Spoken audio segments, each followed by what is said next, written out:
Tomorrow, Tuesday, September 14th, is the last day to vote in the California recall election, where hopefully we can throw Governor Gavin Newsom out of office and replace him with Larry Elder. And there's a reasonable chance that that might actually happen. And so the liberal media industrial complex is working overtime to try to stop it. Larry Elder would be California's first black governor, but because he's a Republican, the liberal media is, and I'm not joking, calling him a white supremacist. You've been such an outspoken critic of Elder. He's well known to right-wing radio listeners as a host for decades, but then he has sparred with the media that's been covering the campaign. He's clearly the leading contender among the Republicans in this recall. So, do you think that he was able to get around the media and reach voters in California? Was he able to run a Trump playbook in the state? I mean, kind of. He's essentially been running his campaign on Fox News and on right-wing media outlets. He's refused to talk to large, to nonpartisan and media outlets and to journalists who are critical of him. Has refused to answer difficult questions. Often uses the few interviews that he does give as an opportunity to give a performance on social media. Denouncing those journalists and playing the victim.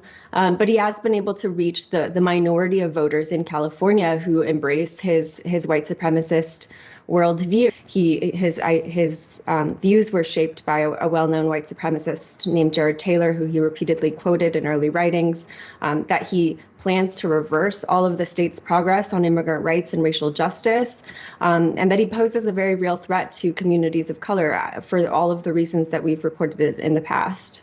So because he accurately references facts and statistics about crime in certain communities who get upset when people do that because it reflects badly on them and they don't want to face the reality of what it is that they're doing to themselves, the same facts and statistics that Era J. Alerté has cited, whose book, by the way, was banned from Amazon 2 years ago. And so in the mind of the mentally enslaved moron mainstream media, that makes Larry Elder a white supremacist. The Los Angeles Times literally calls him the black face of white supremacy because he talks about a certain statistic that the ADL has deemed a numeric hate symbol. A hate fact. If Larry Elder wins, he won't lock down businesses or schools, and certainly won't close the beaches like Governor Gavin Newsom did last year. He won't force mask mandates. He won't force vaccine mandates. So it's no wonder the liberal media industrial complex is trying to stop him. After a racist white liberal wearing a gorilla mask, seriously, threw eggs at him at a campaign stop, which was captured on video and photographed, the Los Angeles Times reported the incident like this. LAPD is investigating an altercation involving Larry Elder at a Venice homeless encampment, and the photo that they included makes it look like they're investigating him for slapping a woman. The woman's a local community organizer who has appeared in campaign ads for Larry Elder, and he was just greeting her with a hug, and so she posted a video of the incident saying, "And here is the video showing me and Larry Elder hugging upon his arrival in Venice. He did not slap me, as the LA Times headlines and photos have implicitly suggested." Usually the headline in a story is supposed to capture the gist of the story, but of course there was no mention of a crazy racist lady wearing a gorilla mask throwing eggs at him, or any pictures of that included in the story. So the people scrolling through their Twitter or Facebook feeds would get the impression that Larry Elder slapped the poor woman on a campaign stop. And now it's been revealed that Gavin Newsom's wife tried to bribe Rose McGowan into staying silent about the Harvey Weinstein scandal when it was just brewing and before that story broke. It gives me no great pleasure to call out Democrats. I was a Democrat. Activist and former actress Rose McGowan endorses Larry Elder for governor. She says Gavin Newsom's wife, Jennifer, a documentary filmmaker, called her before McGowan's assault allegations against Harvey Weinstein appeared in the New York Times. McGowan says California's first partner was calling on behalf of Boies Schiller, a law firm representing Weinstein at the time.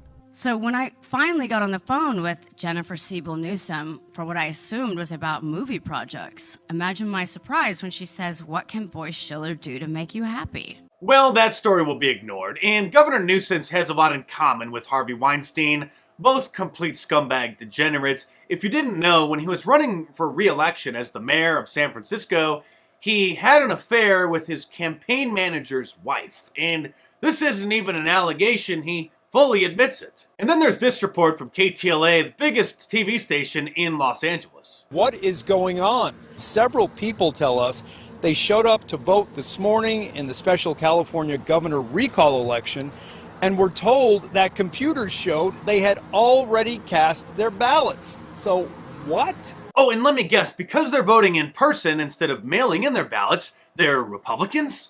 California native and current West Hills resident, 88-year-old Estelle Bender, spoke with us just a short time ago. What happened today and how shocked are you? Very. I went to El Camino High School to vote. Got there at 10:30, gave her this, and she scanned it and said, "You voted." And I said, "No, I haven't." And she said, "This has been happening all morning." The man next to me was arguing the same thing. So as I left, I did the provisional ballot and left. I was just really angry, and I saw two women walking toward me as I left, and I said, "Don't be surprised if they tell you you've already voted." And she said, "They've already done that." And who did you vote for? Well, I asked the couple, the young women that I talked to, and I said, "Are you by any chance Republicans?"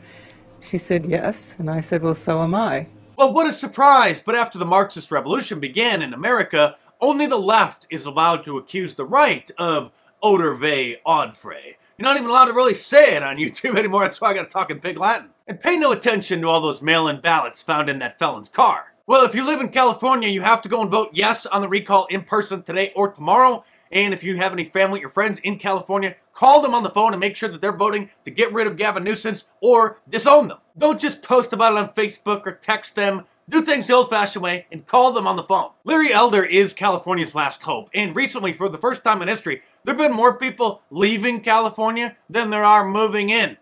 Americans, that is. That's not including the thousands of illegal aliens who come in every day. Something that Governor Elder would help put an end to. If he loses, then I'm going to start praying for the big one, the earthquake, because that's the only thing that's going to save the rest of America from California. Because as California goes, so does the rest of the country. All of the craziness that sweeps across the country usually starts in California. The vaccine mandates started where? In California. It's going to take a miracle, I know. And another thing that would help save America is arresting Dr. Fauci. And if you agree, I'm sure you'll want to get my new Arrest Dr. Fauci t-shirt. Available from my online store at markdice.com, or click the link in the description below. And like all of my designs, it's available in a t-shirt, long sleeve, and a hoodie, and a whole bunch of different colors as well. So head on over to markdice.com or click the link in the description below and check it out.